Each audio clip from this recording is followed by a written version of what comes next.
ಇವತ್ತು ರಾಗಿ ರೊಟ್ಟಿ ಮಾಡ್ತಾಯಿದ್ದೀನಿ. ಮೊದಲಿಗೆ ಸಣ್ಣಕ್ಕೆ ಹೆಚ್ಚಿಟ್ಕೊಂಡಿರೋ ಈರುಳ್ಳಿ, ಮೆಂತ್ಯ ಸೊಪ್ಪು, ಸಬ್ಬಕ್ಕಿ ಸೊಪ್ಪು, ತುರಿದಿಟ್ಕೊಂಡಿರೋ ಮೂಲಂಗಿ, ಆಮೇಲೆ ಕ್ಯಾರೆಟು, ಕೊತ್ತಂಬರಿ ಸೊಪ್ಪು, ಕರಿಬೇವಿನ ಸೊಪ್ಪು, ಹಸಿಮೆಣಸಿನ್ಕಾಯಿ ಪೇಸ್ಟು, ಸ್ವಲ್ಪ ಜೀರಿಗೆ, ರುಚಿಗೆ ತಕ್ಕಷ್ಟು ಉಪ್ಪು, ಓಂಕಾಳು ಎಲ್ಲನೂ ಹಾಕಿ ಮಿಕ್ಸ್ ಮಾಡ್ಕೋಬೇಕು. ಮಿಕ್ಸ್ ಮಾಡಿ 2 ನಿಮಿಷ ಇಟ್ಬಿಡ್ಬೇಕು, ನೀರು ಬಿಡುತ್ತೆ ಅದು.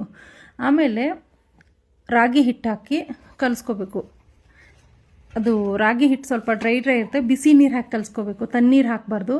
ಆಮೇಲೆ ಬಟ್ರ್ ಶೀಟ್ಗೆ ಎಣ್ಣೆ ಹಚ್ಕೊಂಡು ಹಿಟ್ಟು ತೊಗೊಂಡು ಎಣ್ಣೆ ಹಚ್ಕೊಂಡು ತೆಳ್ಳಗೆ ತಟ್ಟಬೇಕು.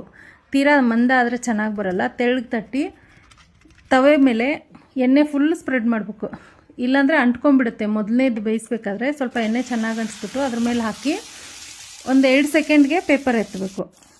ಆಮೇಲೆ ಇದ್ರ ಮೇಲೆ ಒಂದು ಮುಚ್ಚಳ ಮುಚ್ಚಿಬಿಡ್ಬೇಕು. ಒಂದು 30 to 40 ಮಿನಿಟ್ಸು ಎಣ್ಣೆ ಹಚ್ಬಿಟ್ಟು ಮುಚ್ಚಳ ಮುಚ್ಚಿಬಿಡ್ಬೇಕು. ನೀಟಾಗಿ ಬೆಂದಿರುತ್ತೆ. ತಿರ್ಗಿಸಾಕಿ 2 ಸೈಡೂ ಬೇಯಿಸ್ಕೊಂಡ್ರೆ ಕ್ರಿಸ್ಪಿಯಾಗೂ ಬರುತ್ತೆ, ಚೆನ್ನಾಗಿ ಬರುತ್ತೆ. ಒಂದು ಸಲ ಮಾಡಿ ನೋಡಿ.